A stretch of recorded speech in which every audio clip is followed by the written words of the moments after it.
Assalamualaikum warahmatullahi wabarakatuh. Ketemu lagi di Kubontoro Channel, channel yang membagikan tips-tips seputar merpati dan serba-serbinya.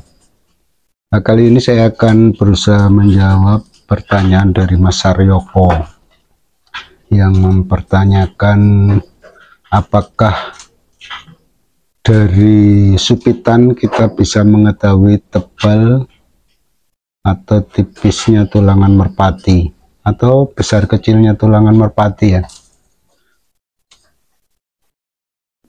Apakah bisa gitu ya maksudnya ya, megang supit itu jadi patokan bahwa burung itu tulangannya besar atau tebal ataupun dia tulangan tipis atau kecil.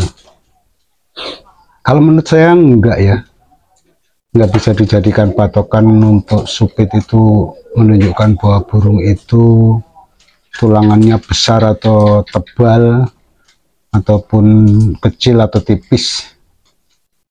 Saya mengasumsikan bahwa ketebalan tulangan sama besarnya tulangan itu sama ya Mas Saryoko. Kemudian yang tipis dan kecil itu saya asumsikan sama. Ternyata ya, setelah saya perhatikan, saya teliti burung-burung saya yang tulangannya tebal, ada yang supitnya runcing kecil, bahkan terasa tipis ada. Kemudian yang supitannya tebal, keras, tulangannya tebal juga ada. Bahkan ada yang tulangannya tipis, tapi supitnya keras sekali juga ada. Jadi menurut saya nggak bisa ya Mas Saryoko.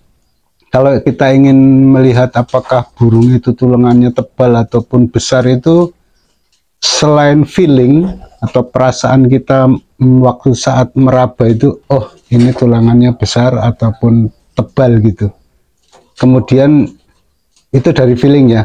Kalau yang dari penampakan yang kasat mata, itu biasanya kalau saya melihatnya di sini Mas Saryoko. Ini saya contohkan burung saya, walaupun masih biak tapi tulangannya tebal, tapi supitnya dia agak tipis lentur, kemudian lancip ini malah. Iya, lancip. Terus kalau yang tritis saya itu tulangannya sama dengan ini, tapi supitnya itu kecil kayak jarum gitu ya, tajam gitu kayaknya. Nah ini malah tipis ya untuk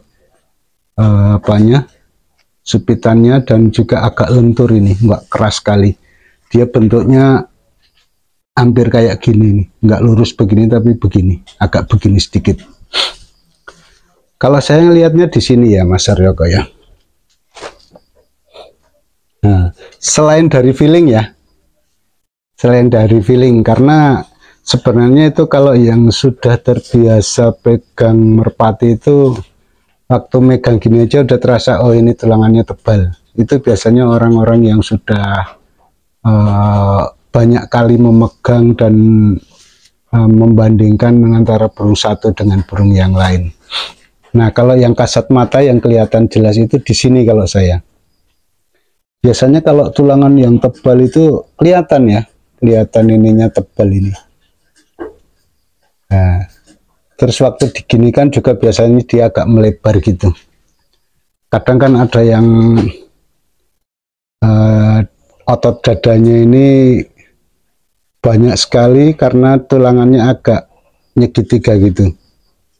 Biasanya itu agak tipis sedikit tapi didukung oleh otot yang bagus, itu biasanya tenaganya juga bagus. Walaupun dia tidak terlalu tebal, kayak burung-burung Jawa itu dia nggak terlalu tebal. Walaupun satu saat kita akan menemukan yang tebal, tapi tebalnya nggak tebal kasar, nggak kokoh gitu ya, nggak gerogak gitu kayak burung pos itu. Kalau burung pos itu kebanyakan kan tebal, keras, gerogak gitu, apa kaku, kayak kaku gitu ya, kasar lah kalau dipegang. Kalau burung yang Jawa kan nggak, walaupun dia tebal tapi dipegang begini terasa nyaman ya, karena mungkin bulunya yang tebal, kemudian dia nggak kasar tulangannya. Nah, di sini Mas Haryoko, lihat aja di sini ya. Kalau ini, kalau menurut saya bisa dijadikan patokan yang pasti ya. Kalau dari supit, saya rasa enggak. Ada burung saya juga cewekan ya, betinaan ya. Dia burungnya tulangannya agak tipis, enggak terlalu tebal. Karena dia warnanya merah, kemudian walaupun paruhnya ada hitamnya, tapi karena itu memang ya, memang ada indikasi bahwa itu ada silangan dengan burung Jawa. Dia tidak terlalu tebal, tidak terlalu tipis, jadi sedang, tapi supitannya keras sekali. Walaupun dia agak lebar, karena biasanya kalau betina kan untuk supitannya kan lebar ya. Wah, itu juga keras sekali. Dia kalau turun agak nekat ya. Sampai supitnya itu patah waktu itu. Sampai sekarang dia belum mau jodoh karena kayaknya apa ya, supitannya kurang, belum keras gitu ya. Mungkin dia masih agak terasa sakit mungkin. Walaupun dia kadang-kadang kalau ada jantan yang bekur, dia sudah mulai sudah mulai lenjeh gitu ya. Tapi sampai sekarang dia belum berjodoh dengan pejantan manapun. Karena dia kadang-kadang masih suka diem aja, itu nggak aktif kayak burung-burung yang sudah siap dijodohkan. Itu sudah mau jodoh itu biasanya aktif. Itu tulangannya keras, tapi supitannya keras, tebal, tapi untuk secara keseluruhan di badan itu kayaknya sedang aja kalau menurut saya. Ini ya Mas Haryoko, coba cek di sininya ini. Dia kalau memang tebal akan kelihatan ya.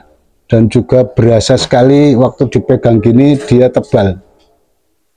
Kan ada juga yang kayak gimana ya, tipis lah dipegang begini, tipis untuk tulangnya. Tapi kalau yang ini karena memang tulangannya besar, dia terasa tebal.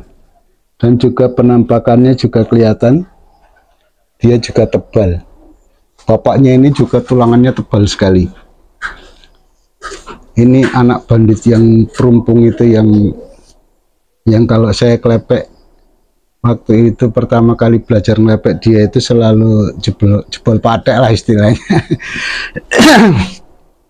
Itu ya Mas Haryoko, coba cek aja di sininya. Jangan, kalau menurut saya sih supit nggak bisa dijadikan patokan untuk mengetahui tebal, tipis, atau besar kecilnya tulangan.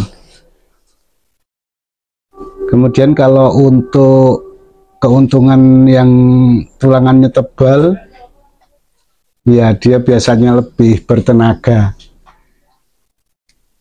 berani turun agak kasar juga. Tapi kalau yang tulangannya halus, biasanya dia lebih rapi. Kemudian walaupun ada ngepernya sedikit, tapi enggak sampai pak begitu ya. Kecuali kalau burung-burung zaman dulu yang masih kental, rambon Jawanya itu biasanya ada kepaan gininya. Tapi kalau untuk burung-burung sekarang, saya jarang sekali menemukan yang ngepaknya itu terlalu lama. Itu ya Mas Haryoko, semoga ini bisa menjawab penasarannya Mas Haryoko dan juga teman-teman yang sedang mempelajari tulangan burung seperti saya juga. Bisa dijadikan salah satu masukan atau referensi untuk teman-teman dalam menentukan ketebalan, ketipisan tulangan merpati. Oke, semoga ini bisa bermanfaat dan saya ucapkan terima kasih. Akhir kata, wassalamualaikum warahmatullahi wabarakatuh.